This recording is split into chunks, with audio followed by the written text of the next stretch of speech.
Good morning, Kingswood House parents, and welcome to this week's Headmaster's blog, the last one of the Christmas term. It's Friday, the 11th of December. Well, firstly, I'd like to commend the whole school community for the way that we have rallied around such an exacting situation in the last few days. On Monday, we had no less than 14 members of staff isolating at home and children from across 4 different classes. So we entered into blended learning meaningfully as we did the week before, and I'm extremely pleased with the way that that has run as smoothly as it possibly could. And I am absolutely in awe of my colleagues at the school who have gone above and beyond, put the needs of the children first, which is exactly what we do at Kingswood House, to the extent that many of the boys were completely oblivious to the fact that there are so many staff and other pupils missing from the school. It was that normal for them, and I think that says it all.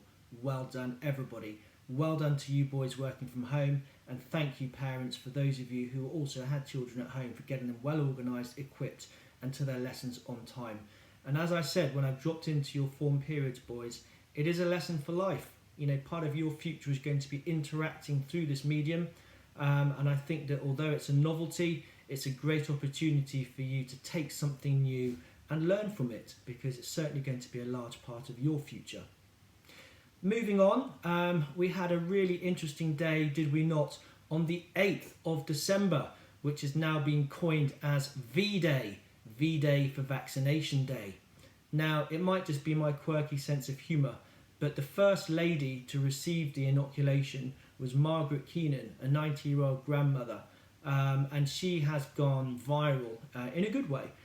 In the sense that her relief was tangible, and the expression and the message of hope that she gave to all of those having been the first to receive the vaccination was really, really authentic, and she has become a household name across the globe. But a slightly lesser known fact is that second in line, so directly after her, was a Mr. William Shakespeare from Warwickshire, and for me, that irony would have been delicious. Surely it wouldn't have been too much trouble for someone at Coventry Hospital to have put him top of the list. And you can imagine Mr. William Shakespeare from Warwickshire being the first recipient of the inoculation, a sort of a quintessential Britishness being spread across the globe. Maybe it's just me, I don't know, but I did find that very funny. And of course the Prime Minister has been busy. He's flown off to Brussels trying to secure some kind of a meaningful deal, and at the moment, at the time of speaking, that looks rather negligible, and I'm not one to talk too much about politics in public, but I really do hope that these two leaders can make some sensible compromises and find a way for us to continue our trading. I think it's in everybody's interest for that to happen, and I can only put my faith in their great intellect, far superior to mine, that where there's a will, that there's a way, but only time will tell. But ultimately, we're all going to be affected by that happening or not. And in time of already great uncertainty, we could do with certainly that security of knowledge as quickly as possible. I'm sure you'll all agree with that. On a slightly related note, I'd like to offer my thanks to Miss Black, who presented a brilliant staff inset on all of the work she's been doing on careers recently. She followed that up with a really interesting assembly for the boys. And although careers does very much sound as though it's something geared towards our secondary pupils, we very much are approaching it from the sense that it's an all-encompassing programme.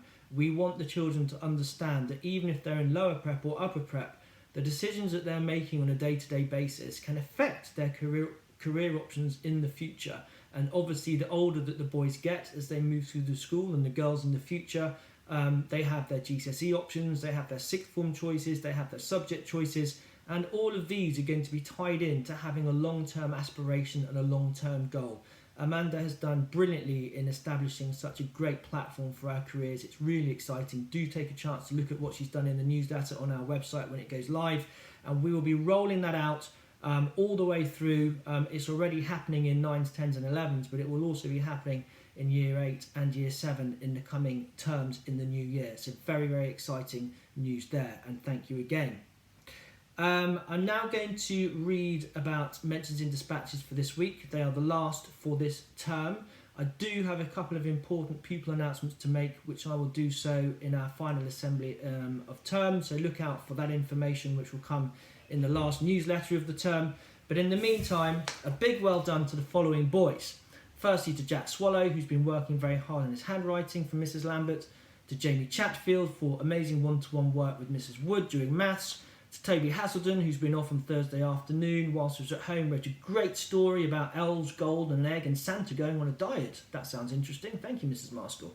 Well done to 4S for their amazing prep on designing their own settlements, some on paper, some on cardboard, some on Lego, some on Minecraft. Miss Smith was really impressed with all of 4S. Well done to Henry Shern for some lovely homeschooling work, for Nathaniel John settling well independently. Miss Forbes was very pleased with all of 5F. 5S equally, Mrs. Seaver is extremely proud of all of you and the way that you've undertaken your work from home. Fraser Blythe particularly has written a lovely persuasive letter about Christmas decorations.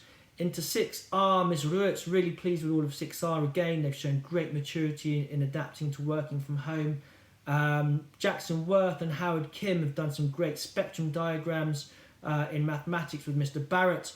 And Hussein Khan has been extremely helpful during computer science.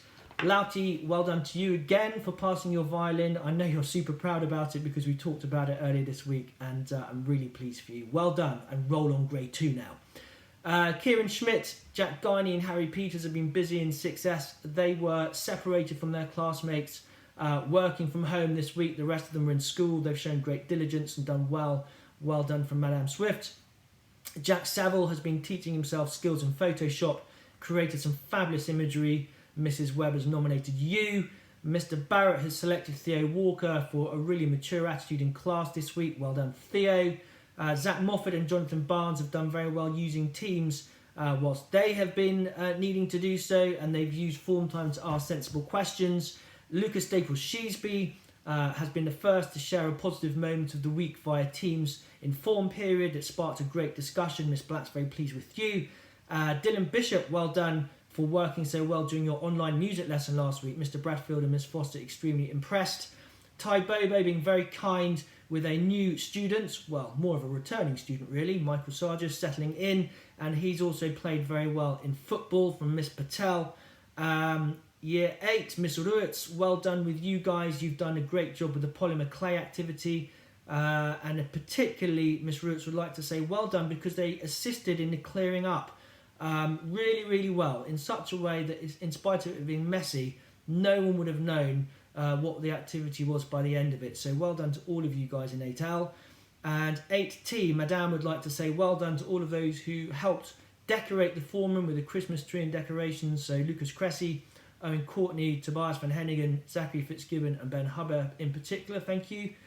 Into the seniors, well done to all of Mr. Sikdaya's maths groups who have worked really well whilst he's been away teaching from home and you guys have been accessing at school. You've all done well. Congratulations Minsup Kim for distinction in your grade 3 violin. What a great achievement. Lauti, you need to have a chat with Minsup, I think. He's obviously someone to emulate. Miss Foster congratulates you and so do I. Into 9T, Ali Al-Rabai, Pete Duncan, Alfred Lewis, Ethan Sheaf, Theo Venzelar Pelly, James Darden, Alex Hone have all done really well leading their teams in their Macbeth project by Mr. Twinley. Eddie Fisher and Joe Offen are nominated by Mrs. Hornstetter for being incredibly helpful during lunchtime in moving things from one class to another. Sam Slaney, Sam Squire and Harry Richardson for helping out after maths with Miss Ruetz. And Hugo Davis for an excellent commitment to music. Well done to you. Max Mitchell-Nesbitt and Jack Bettman, well done for contributing to the Christmas concert this week from Mrs. Weston. And Ewan Walker for excellent computer science from Mrs. Webb. Ollie Phillips for showing great empathy, patience and understanding earlier this week. And Jun Park in 11W, who joined us just this term. He settled so well. He's the epitome of our values, deserves real praise for settling in and being determined to be a part of our community, both socially and in the classroom. Not easy, particularly with the language barrier, but he's done brilliantly. So well done to you. So that is our mentions and dispatches for this week, the final one of the term. I am really looking forward to returning to school on Monday. I'm sure my wife is looking forward to that as well. We obviously have the Christmas concert and the year 1 to 6 Christmas songs, which we're going to be sending out to you as soon as we're able. Reports and grade cards will come out to you before the end of term as soon as practically possible. I need to obviously write on all of them. I've made a start, but some of the teachers haven't quite finished, but we're there very soon, and lots of very positive comments I have read so far indeed. On the last day, we will be finishing at midday. There will be staggered timings for various year groups, and that information will come out to you very, very soon, perhaps even later today, so please look out for that. We will have a short final newsletter on Wednesday just to really say Happy Christmas and send you some photographs of the boys wearing their Christmas jumpers and enjoying their Christmas lunch and the quiz and that sort of thing. A really nice feel-good couple of page edition on the last day. And very finally, a very happy Hanukkah to any of our Jewish families. The celebration of light, it seems very apt during these dark times where there's so much uncertainty, and I hope that light shines out and radiates across the world for the better. In the meantime, I wish you all a super weekend and a very happy end of term. I look forward immensely to being back in school on Monday, having a rest and then regrouping and getting going again with everybody in the new year.